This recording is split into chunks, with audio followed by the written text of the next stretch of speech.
ভূমিকা শীর্ষক আলোচনা। আদর্শ রাষ্ট্র আমরা কখন করতে পারব? আমরা কি আসলে গঠন করতে চাই কিনা আমাদের প্রশ্ন করতে হবে নিজেকে।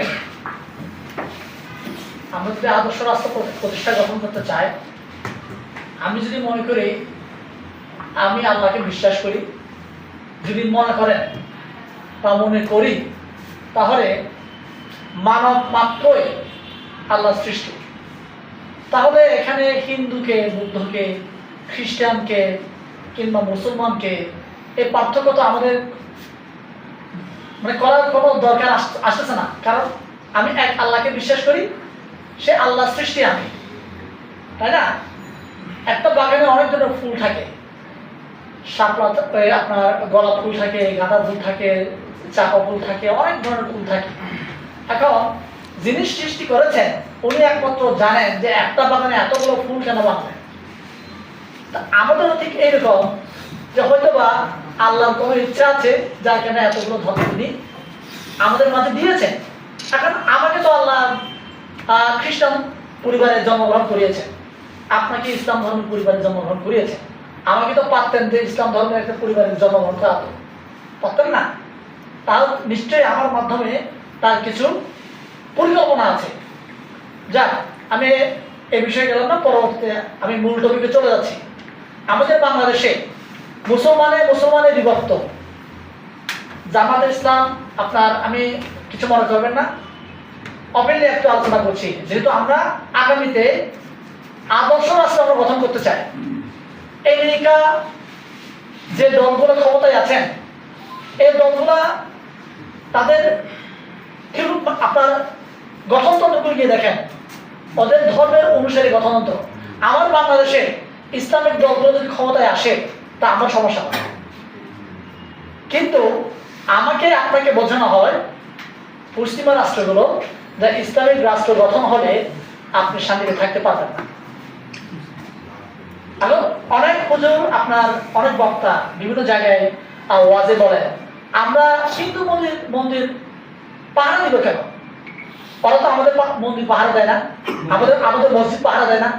কথা সত্য, তবে এখানে কিছু কথাও রয়ে গেছে।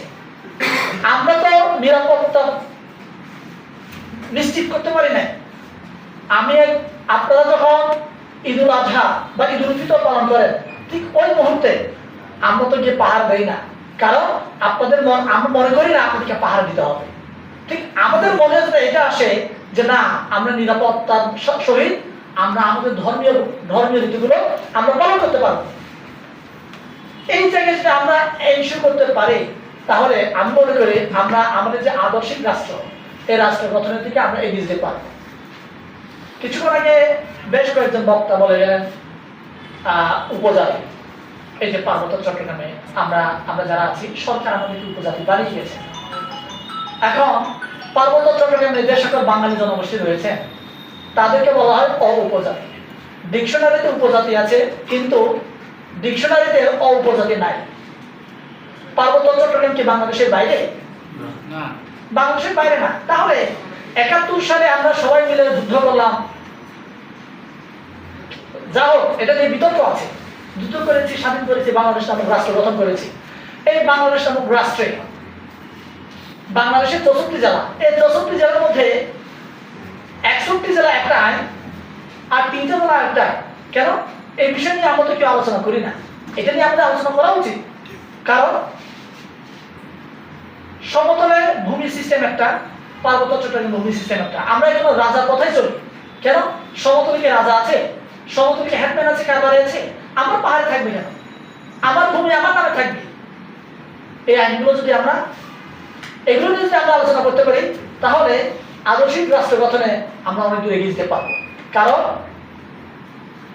বাংলাদেশে 50টা জাতি আছে, 50টা জাতি থেকে বাঙালি সহ 50টা জাতি, এই 50টা জাতিকে সবাইকে বাংলাদেশি বলে আমরা যদি সংবিধানের 50টা জাতির নাম বাংলাদেশের সার্বভৌম অক্ষুণ্ণ রক্ষার স্বার্থে এবং বাংলাদেশকে এগিয়ে নিয়ে যাওয়ার স্বার্থে 50টা জাতিকে যদি সংবিধানে আমরা নাম মেনশন করে লিখি, আমাদেরকে বেশি ক্ষতি হয়ে যাবে?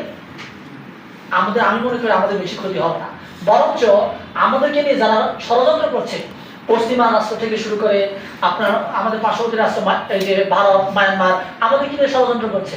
এই ষড়যন্ত্রের সুযোগ আমরা দিচ্ছি। আমার ঘরে যাতে করে চুরি করতে পারে, ডাকাতি করতে পারে, আমি ওই চোর ডাকাতকে গিয়ে বলেছি আমার বাড়িতে কিন্তু 10 ভরি স্বর্ণ আছে, 5 কোটি টাকা আছে, আপনার এসে আজকে রাতে চুরি করে যায়। আমাদের বিষয়টা থেকে এরকম। আমাদের পার্বত্য চট্টগ্রামকে আমরাই মনে করি না এই পার্বত্য চট্টগ্রামের ইস্যু। এখানে সবাই বলে, যাকে জিজ্ঞাসা করি পার্বত্য চট্টগ্রাম খুব সেন্সিটিভ জায়গা। কেন ভাই? এই বাংলাদেশ কি আপনার মায়ানমার নাকি পার্বত্য চট্টগ্রাম? এই যে এই ধরনের বিতর্ক যে জায়গাগুলো থেকে আমাদের এখান থেকে বেরিয়ে আসতে হবে। বেরিয়ে আসার জন্য আপনারা যারা আলেম সমাজ আছেন, আপনাদেরকে এগিয়ে আসতে হবে। বিভিন্ন জায়গায় আপনাকে বলতে হবে কথাগুলো। আমরা যেমনটা বলছি, যেমন এই 5 আগস্টের পরে ইসলাম কাণ্ড নিয়ে বিরাট একটা মেসাকার পার্বত্য এই যে চট্টগ্রামে হলো। প্রথম আমি বিবৃতি দিয়েছি যে এটা ভারতের একটা ষড়যন্ত্র। যখন এই যে ধর্ষণ কাণ্ড হলো, ধর্ষণ কাণ্ডের সময় আমি বললাম, বিবৃতি দিলাম, এটা ষড়যন্ত্র, এখানে মেসাকার একটা হবে। কিন্তু আমরা কি করলাম? কোন রাজনৈতিক নেতা, এটা বিএনপি বলেন, জামাত বলেন, বা সকল দলের কথা বলেছে, এদের রাস্তায় নেমে প্রতিরোধ করা দরকার ছিল না? যে না, আমরা শান্তি চাই, আমরা অশান্তি চাই না।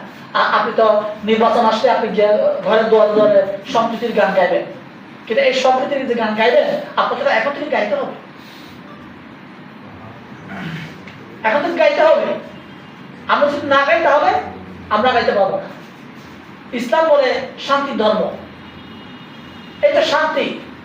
আপনার মুখ দিয়ে বলতে হবে না। আমি যখন স্বাধীনভাবে, আমি যখন আমার ধর্মীয় কার্যকলাপ, আমি যখন আমার নীতিগুলো আমি পালন করতে পারবো, পুরো পৃথিবী যখন আপনারা এটা প্রচার করবেন না, আমরা বিনা পাহারায়, বৌদ্ধরা তাদের ধর্মীয় উৎসব করছে, হিন্দুরা হিন্দু উৎসব করছে, খ্রিস্টানরা খ্রিস্টান উৎসব পালন করছে, বিনা পাহাড় ছাড়া আপনি প্রচার করেন না, আন্তর্জাতিকভাবে এটা অটোমেটিক সকলে বলবেন ইসলাম আসলে শান্তি ধর্ম। কিন্তু আপনি যখন পাহাড় দিয়ে আমাকে ধর্ম উৎসব করাচ্ছেন, তখন লোকের কাছে প্রচার হচ্ছে, এরা দেখো আক্রমণ করবে, তাই ওরা পাহাড় দিচ্ছে। আপনার নামে কিন্তু গীবত গাওয়ার সুযোগ আপনি করে দিচ্ছেন, বা আমরা করে দিচ্ছি। আমার কথা হয়তো লম্বা হয়ে যাচ্ছে, যদি লম্বা হয় তাহলে আমাকে একটু সংক্ষিপ্ত করে দিবেন। আমি পার্বত্য চট্টগ্রাম তথা বাংলাদেশকে অবিচ্ছেদ্য অংশ হিসেবে রাখতে চাই। এই কথা আমি যখন বলি, আজকে চরম বাস্তবতা একটা কথা বলি। অনেকেই বলেন যে আমরা বাংলাদেশ পেয়েছি আমাদের স্বাধীনতার কারণে, আমরা যুদ্ধ করেছি 9 মাস, আমাদের মা বোনের ইজ্জত হরণ হয়েছে। না, আমরা বাংলাদেশ পেয়েছি ভারতের ষড়যন্ত্রের কারণে। ভারত তার সুবিধার্থে পাকিস্তানকে ভাগ করেছে। পাকিস্তান এবং রাষ্ট্র যখন ভাগ করার জন্য 47 সালে সিদ্ধান্ত নিয়েছে, তখন এই বাংলাদেশ নামক রাষ্ট্র হওয়ার পরে এই বাংলাদেশটাকে ভারতের হাতের মুঠোয় কিভাবে রাখা যায়, এই রাখার ষড়যন্ত্র হিসেবে এই পার্বত্য চট্টগ্রামকে অস্থিতিশীল পরিস্থিতি তৈরি করে রেখেছে। শেখ মুজিব, যিনি কিনা বাংলাদেশ এই যে 71 যুদ্ধ করলেন, স্বাধীন করলেন নিজ ভাষার জন্য, সেই শেখ মুজিব আবার আমাদেরকে বাঙালি হতে বলে। এটা হচ্ছে কনস্পিরেসি। তাহলে এটাকে শেখ মুজিব জেনেই বলেছেন নাকি তাকে জোর করে বলানো হয়েছে? এটা তো আমরা কেউ আলোচনা করি না। আমরা আলোচনা করছি না আমাকে কেন বাঙালি বলা হয়েছে। এখন যারা সুশীল আছেন বাম রাস্তা করেন, এরা বেশি সুশীল হয়ে যান।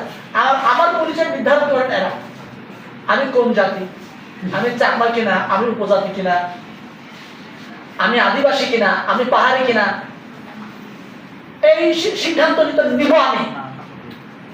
তোমরা কে রে ভাই? এগুলো যখন আমরা কথা বলি তখন সবাই আমাদেরকে বিতর্ক করে। আমার পার্বত্য চট্টগ্রাম থেকে অবৈধ অস্ত্র মুক্ত হতে হবে, এবং যে সকল আইন আছে অবৈধ আইন, এই আইনগুলোকে বাতিলের জন্য আমাদের কথা বলতে হবে। যেমন 19 সালে যে ব্রিটিশ আইনটা আছে, যে রাজা হ্যাডম্যান কারবারি, ভূমি আমাদের হাতে নাই। এখন আপনি বলবেন যে আপনি চট্টগ্রামে আইসা জমি কিনতে পারেন, আমি কিন্তু পাহাড়ে গিয়ে কিনতে পারি না। কেন কিনতে পারেন না, কোন আইনের কারণে কিনতে পারেন না, এটা নিয়ে আপনাকে আলোচনা করতে হবে। কারণ আপনি উস্কানিমূলক কথা বলতে হবে না। এই কথা বলছে একরকম উস্কানিমূলক, যে আমি কিনতে পারি, তুমি এসে কিনতে পারো, আমি কিনতে পারি না। দ্যাট মিনস যে যারা পার্বত্য চট্টগ্রাম বিষয় জানে না, তাদের কাছে এই মেসেজটা গেল যে এখানে ওরা আমাদের জমি দিচ্ছে না। কিন্তু কেন কিনতে দিচ্ছে না, কেন পাচ্ছেন না, এই বিষয়গুলো নিয়ে আমাদের সুস্পষ্টভাবে বিবৃতি দেওয়া উচিত। সবাইকে ধন্যবাদ। ধন্যবাদ ভাই।